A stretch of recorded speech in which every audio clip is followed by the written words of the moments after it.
ಈಗ ಆನಂದ ಅಂತಂದಾಗ ಈಗ ನನಗೆ ವೈಯಕ್ತಿಕವಾಗಿ ನಾನು ದೇವರ ನಾಮ ಪಠನೆ ಮಾಡೋದು ನನಗೆ ಆನಂದ.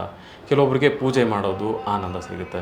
ಇನ್ನು ಕೆಲವರಿಗೆ ದೇವಸ್ಥಾನದ ಮುಂದೆಯೇ ಅದು ದೇವಸ್ಥಾನದ ಒಳಗಡೆನೇ ದೇವಸ್ಥಾನದ ಸೇವೆ ಮಾಡಿಕೊಂಡೇ ಅವರಿಗೆ ಆನಂದ ಸಿಗುತ್ತೆ. ಈಗ ಸನಾತನ ಧರ್ಮದಲ್ಲಿ ಆನಂದ ಅನ್ನೋ ಒಂದು ಆ ಪದಕ್ಕೆ ಪ್ರತ್ಯೇಕವಾದ ಒಂದು ಅರ್ಥ ಏನಾದರೂ ಇದೆಯಾ?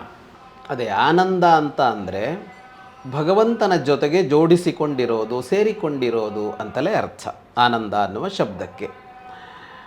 ಅದನ್ನೇ ಮೋಕ್ಷ ಅನ್ನುವ ಹೆಸರಿನಲ್ಲಿ, ನಿರ್ವಾಣ ಅನ್ನುವ ಹೆಸರಿನಲ್ಲಿ, ಬೇರೆ ಬೇರೆ ಹೆಸರಿನಲ್ಲಿ ಕರೆದರು.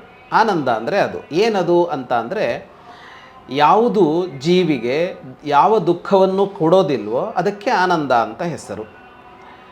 ಹಾಗಾಗಿ ಧರ್ಮ ವ್ಯಾಖ್ಯಾನ ಕೊಡೋದು ಆನಂದ ಅನ್ನೋದಕ್ಕೆ ಏನನ್ನ ಅಂದರೆ ಭಗವಂತ ಅಂತಲೇ ಕೊಡೋದು. ಅವನನ್ನು ಆನಂದಮಯ ಅಂತ ಕರೀತಾರೆ. ಭಗವಂತ ಹೇಗಿದ್ದಾನೆ ಅಂತ ಕೇಳಿದರೆ ಹಲವು ರೂಪಗಳಲ್ಲಿ ದೇವರನ್ನು ತೋರಿಸ್ತಾರೆ, ಆಕಾರಗಳಲ್ಲಿ. ಶಿವ, ವಿಷ್ಣು, ಗಣೇಶ, ದೇವಿ, ಹೀಗೆ ಅಸಂಖ್ಯವಾದ ಆಕಾರಗಳನ್ನು ದೇವರಿಗೆ ತೋರಿಸ್ತಾರೆ.